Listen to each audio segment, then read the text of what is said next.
Salut, j'espère que tu vas bien. Aujourd'hui j'ai un nouveau concept à te proposer. J'aime parler de foot, mais j'aime aussi écouter. Alors j'ai décidé d'aller rencontrer régulièrement des supporters de foot. Donc pour la première, j'ai été rencontrer un mec qui s'appelle Armel, qui est supporter de l'AFC Wimbledon. Nous en France, quand on connaît pas Wimbledon, on pense directement au tennis. Le foot arrive à se faire une place là-bas? Ouais, bah, peut-être pas à l'international, mais en tout cas, ouais, ça a sa place. C'est un club très communautaire, très familial. Qu'est-ce qu'on doit savoir sur ton club? Alors, un trophée majeur en 89, la FA Cup, donc la Coupe anglaise. On a battu une des meilleures équipes de Liverpool de l'histoire en finale.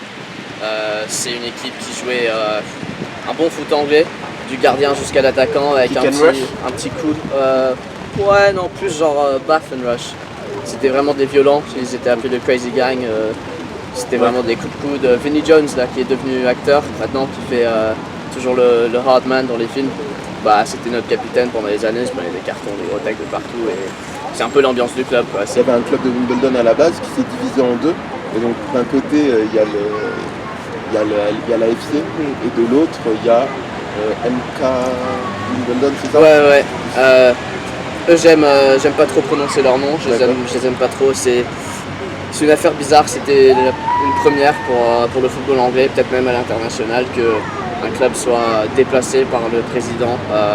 C'était en gros Milton Keynes, ils voyaient ça comme un endroit où il n'y avait pas de club, pour cet endroit-là, donc ils ont déménagé le club, ils ont changé de nom, ils ont gardé le surnom du club, ce qui fait mal aux supporters encore aujourd'hui. Tu passes 120 ans en regardant un club et tout d'un coup tu n'as plus de club dans ta communauté, il faut en recréer un, et c'est une rivalité qui blesse. Cette année on est dans la même ligue, eux ils se sont fait reléguer de la D2 anglaise l'année dernière et nous on est monté de la D4 en mai. Et on va se rencontrer 2 fois cette année et c'est la première fois qu'on les accueille chez nous. On verra comment ça se passe, mais ça m'étonnerait que les dirigeants du club soient invités chez nous, ça m'étonnerait. Est-ce qu'il y a déjà eu un derby entre les deux équipes? Il y en a eu 3, les 2 premières on les a perdues, ça fait mal, mais la 3e on l'a gagnée grâce à Adebayo Akinfenwa qui est une personnalité du club qui maintenant n'est plus au club, mais une grande personnalité qui a marqué des buts importants.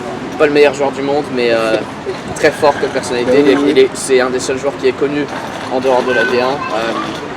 Et c'est lui qui a marqué le but gagnant. On a gagné 3-2 et c'était vraiment fort, vraiment très très fort. Si on me demande qui supporte en Angleterre, jamais personne ne me dira ouais, je déteste le club. C'est toujours genre ah ouais ok bien. Pourquoi? Les gens aiment le club parce que c'est un peu genre l'esprit de communauté, l'esprit de la magie culturelle du foot qui a fait que ce club a rené, qui est maintenant pro. Les gens ont un respect pour ça, quoi.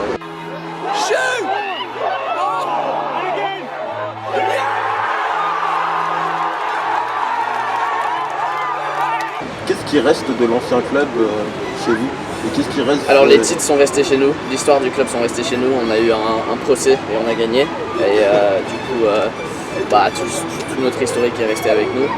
Et